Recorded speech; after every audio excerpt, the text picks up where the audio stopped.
Hey, everybody, what is up? This is Katrina from In Cat We Trust, and I have another episode with Kicking Back with Cat, and I have another fabulous guest with me. Her name is MJ Santana. How are you doing today?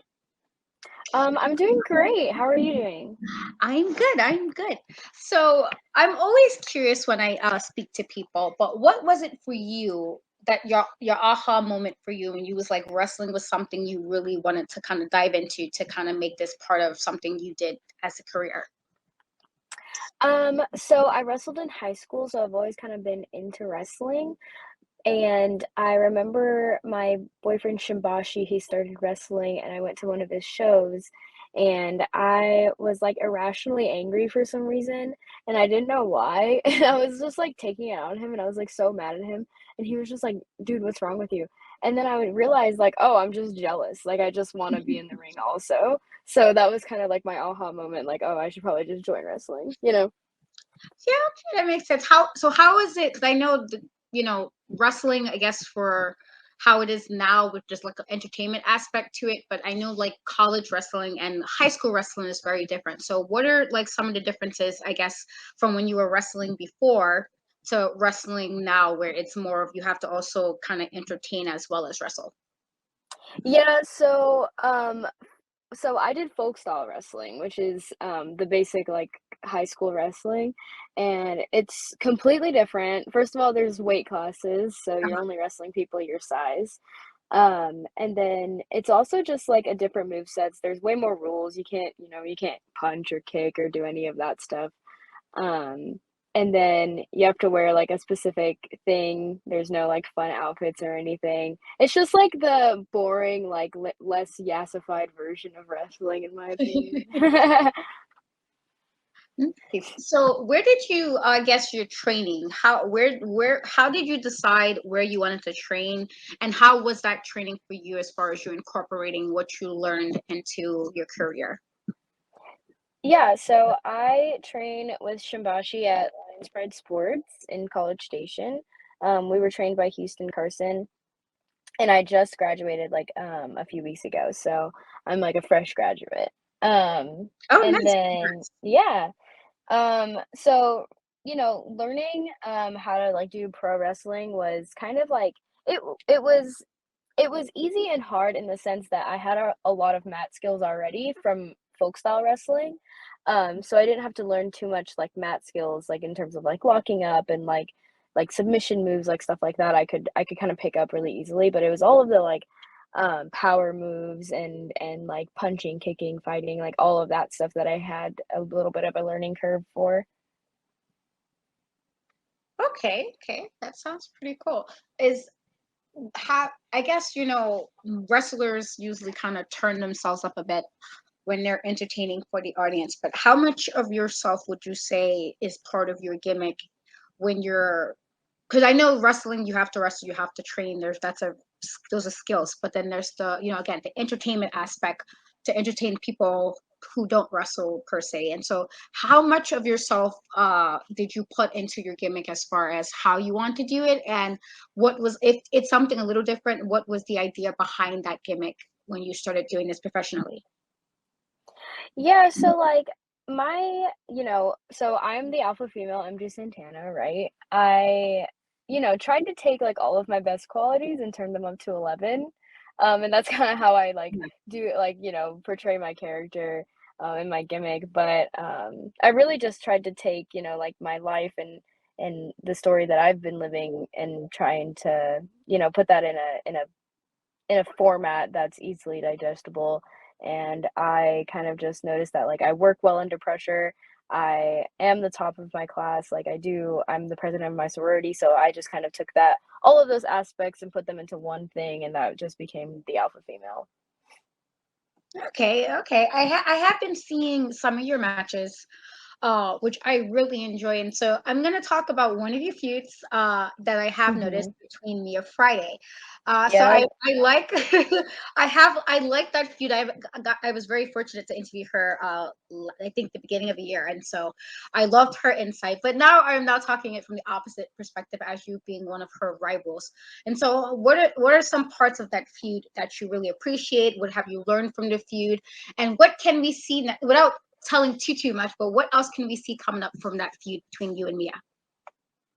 Yeah, so, we've got a few matches, scheduled here and there, but, we did just have a match together at Mission Pro, on Saturday. That's on Title Match Network if you wanna go see it. But, yeah, no, okay, so the feud with Mia Friday, I mean, that since my debut, we've been feuding, you know? Yeah. Like, I debuted feuding with her, so, she, is really just, like, the most it's weird because 'cause we're feuding, but I am the most comfortable with her in the ring, because I've Uh-huh. been in the ring with her so many times, like, we know each other so well, and she really every time I step in the ring with Mia Friday, I learn something new, Yeah. and I can't be, more thankful for that, but man, this girl just won't leave me alone. Is has there been anybody that you want to I know you said you just graduated from your wrestling school, and I know you're pretty young, kind of starting off in this, but is there anybody like you really want to step into the ring with that you haven't had a chance to do so yet? Yes, I would love a singles match with Gigi. I would also love a singles match with Danny B. Oh, nice. That's kind of like the 2 that's kind of been I've been itching to wrestle them. Okay, okay. Yeah, I thought that would be because I've seen your style, and I feel like, especially with Danny B in particular, I feel like that would be a really good like matchup. So Yeah, just I really want to. definitely gotta manifest that into, make that happen. So how, as far as I know, you said that there's a different style in the school that you got your training in, but also what you were doing in high school. So how did you use that, I guess, to incorporate your move set and decide what kind of wrestler you wanted to be? Because there's the high flyers, there's the technical wrestlers, there's the lucha style wrestlers, and so how did you incorporate that and decide what will be a best fit for your style of wrestling? Yeah, so in wrestling, I was always like in high school, I was always just like so aggressive, So I kind of took that and my most comfortable spot in the ring is just being on the mat and just brawling. So Yeah. I'm definitely more of a brawler type wrestler. I'll just hit. I'll just hit you. Um but really from like folk style wrestling, I just took a bunch of mat moves, a lot of, stacks, pins, things like that, but other than that, I just brawl. Okay. I like it's not there's not too many women brawlers in wrestling, at least from the ones I've seen quite a few now, but I feel like that's like a lost art sometimes, if the women do just gonna Mhm. brawl and kind of get down and dirty. So that's super awesome. So who are some of your favorite I mean most of us I want to say have like watched wrestling at some point when we were younger, but who were Right. like some wrestlers for you that were like you had to watch them? Like for me it was like Jeff Hardy. It was my guy. I used to go really crazy about making sure I call all his stuff. And Shawn Michaels was kind of the person who got me into wrestling. And so, who were those people for you? Where it was like, as a fan, you had to see their matches, you wanted to buy their merch, stuff like that. Yeah, so, I mean, my favorite from, like, just forever since I was, like, 8 was definitely AJ Lee. Um, Oh, great. I yeah, I even do the Black Widow, I call it the Hysteria, but she's she's just like I had to have everything look like her, like, I got some, like, super high top Converse, like, I just wanted to be her, you know? And then, also, I really got into Candice LeRae, I love her too, I look up to her a lot, like, I try and emulate her a lot. Nice. I love me some AJ Lee too. And because she's Yeah. tiny, I'm a tiny person as well. And so, Yep, always, yep. it's always like that extra, like, yay, somebody who's like my size did her thing and made it. And so, it's always like super extra, like, off me. Uh, you know, how she made it, and with her situation with her family, and I went super hard to get her book. So I totally Yeah. understand, like AJ needs to be super awesome.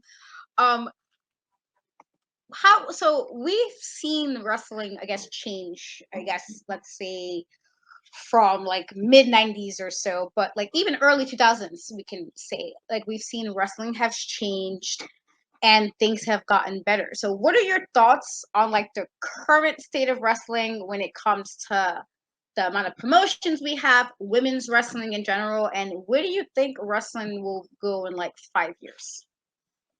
I think the more change, the better. I love change in sports in general, and I think the more, we promote, like, seeing things from people that we haven't seen before. So, for example, like, we're seeing a lot more women's promotions. I think that's Yeah. amazing. I think we should be, promoting them and uplifting them, just because it's been such a, like, I guess, you know, I guess the word would be just like suppressed form of wrestling, or I guess suppressed like sector of wrestling. But like Mission Pro, for example, all women's promotion, it's doing amazing. And I got the chance to work with them this past Saturday. Yeah. That was super awesome, just seeing so many like amazing female wrestlers all in one place. Um, and I think, like in 5 years, I think we're going to see a lot more, LGBT and women's based promotions. Yeah. Also, I think we're going to see a lot more intergender wrestling. I feel like the like kind of stigma around intergender wrestling is kind of going away, or it's Yeah. being worked on. And I think, I really love intergender wrestling. I think it's super entertaining, and I think a lot of people think it's also entertaining, which is just a sign of the times. And I think it's going to continue to blow up. Definitely agree with you. I've seen quite a few women wrestlers who can like really go in with the guys, and I'm like, listen, if she Right. can go, let her go. Like, as long as everybody is safe, and that's a general rule, I guess. But like, yeah, I think it's also like super awesome when I see women kind of taking on dudes and just like doing it flawlessly. And so I'm gonna have to agree with you. I'm hoping we can get some more anti-gender wrestling. And Mission Pro is definitely somebody, the company itself, as far as the mission behind that, like just kind of showcasing women wrestling is so amazing. Thunder Rosa, in general, super awesome. So Yeah, what you exactly. said you just worked that promotion Saturday. So is there something as far as what you learned being in that locker room, or something you took away from you that you'll carry on?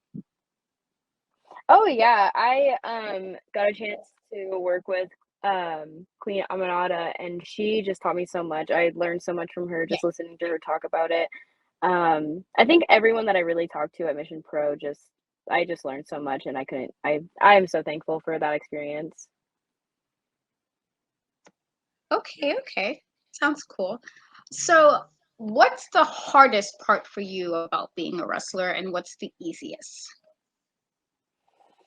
Man, okay, this is gonna sound so dumb, but wrestling, like actually just doing the moves and like picking it up and trying new stuff, that is the easiest part for me.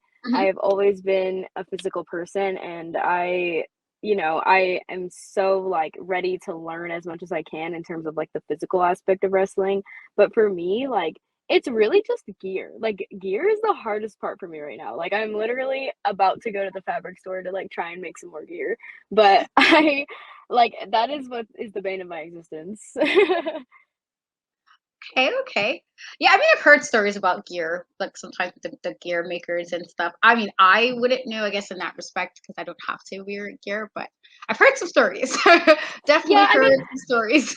my current gear was made by Kenzie Carson, who is, Houston Carson's wife, and she also is an owner of the Lion's Den. So I am completely in love with my current gear. It's just trying to get new gear, and I am going on a road where I'm gonna start making my own gear. So that has been such a crazy process.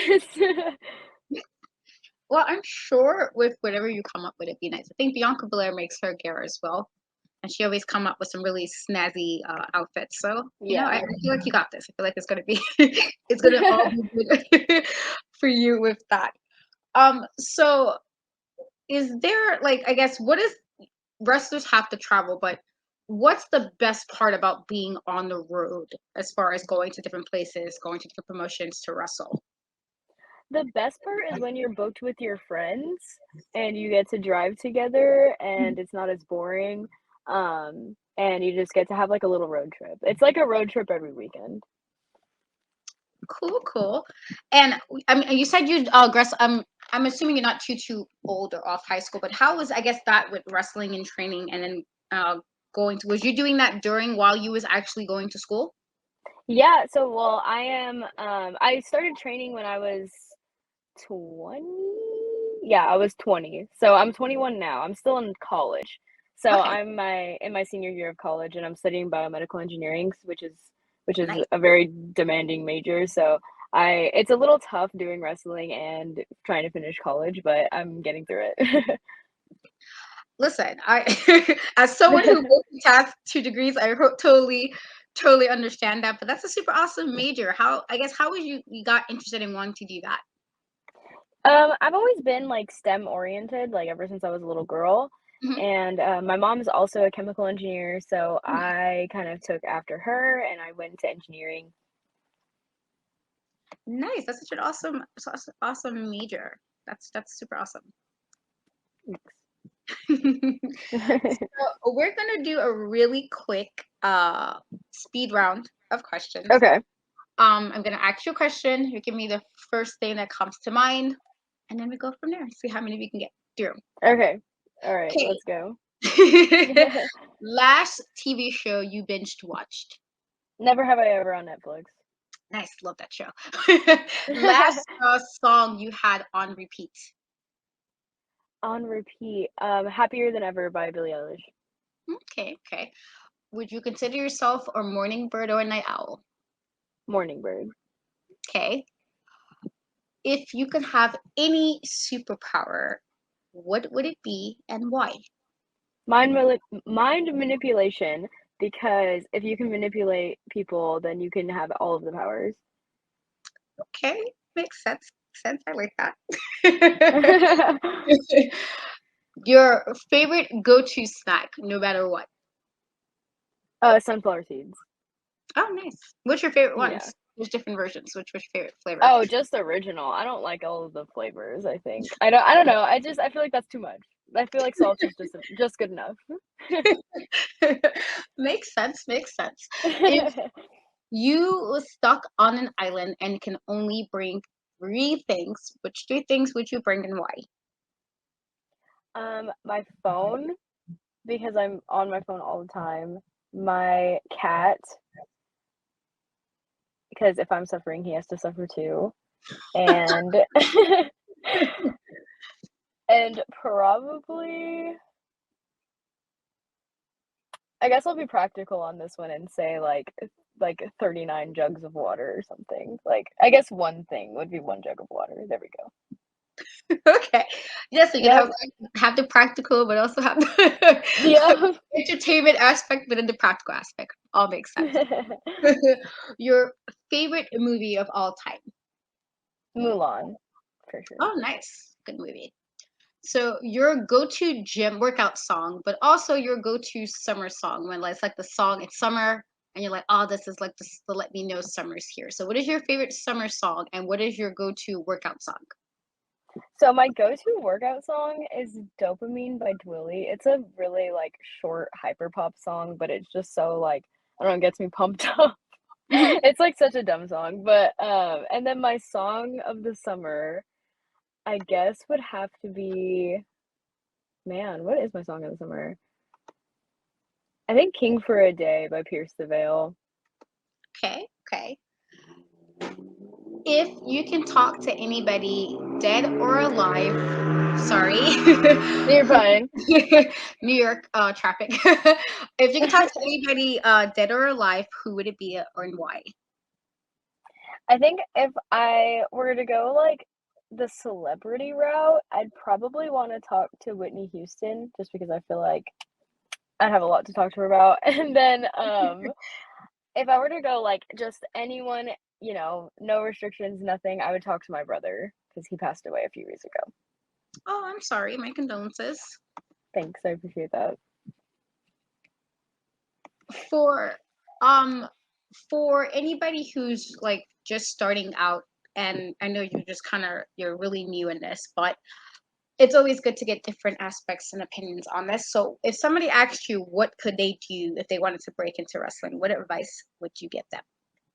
I would say get your basics down as fast as possible because once you have them down, you can kind of do anything. Hmm. But it's a once you have like getting to where you have your basics down is a long process, but once you're there, you can really do anything. So yeah. Okay. And I guess my last question for you is, I know you're in school right now, and you're wrestling, you're having your future, like traveling and everything. But what are some things you like to do that are not wrestling related? Yeah, so I'm actually the president of my sorority right now. So I spend a lot of time like doing sorority events and stuff like that. Okay. So that's like kind of my main thing outside of wrestling, you know. Yeah. But I also like to watch movies and just hang out. Again, I'm starting to make my own gear, so I'm gonna get into like sewing and stuff like that. Um, so yeah, just like I mean, I guess tangential things that kind of go into just hanging out, not really doing nothing much. Well, I mean, listen, you're in school, and if you're president of your sorority, so that sounds like a lot. And then you're wrestling, so you technically are doing a Yeah, lot. I'm doing a lot. Any downtime I can get, I'm just doing nothing, you know? Listen, sometimes we need that just a moment to kind of be lazy and recharge. It happens. So, is there anything you would like to tell the audience, or anything you would like to promote to the audience? Yeah, follow me on Instagram. I'm MJ Santana Wrestling, and I'm also on Twitter, MJ Santana Wrestling, or maybe it's Pro MJ Santana. I gotta check on that. But and so I'm on Instagram, Twitter, Facebook. My Facebook's under my shoot name, Mia Singh. Um, and yeah, I'll be at Lions Pride Sports this Saturday in College Station. If you want to check me out sometime soon. Awesome. I will definitely have all those links in the description. Definitely go support if you are in the area. Whenever MJ has any shows, please go and support. I'm not sure if you have merch, but if you do, No, I or ran out. I gotta order more, but that'll yes, be coming soon. but see, it's coming soon. So as soon as the merch gets back up and running, definitely go support in that way. Follow all of the social media handles and all of that good stuff. And I want to thank you so much, MJ, for coming on with me. This is a fun interview. Thank you. All right, guys. Again, everything will be in the description. And until next time, I'll catch you later. Bye. Bye.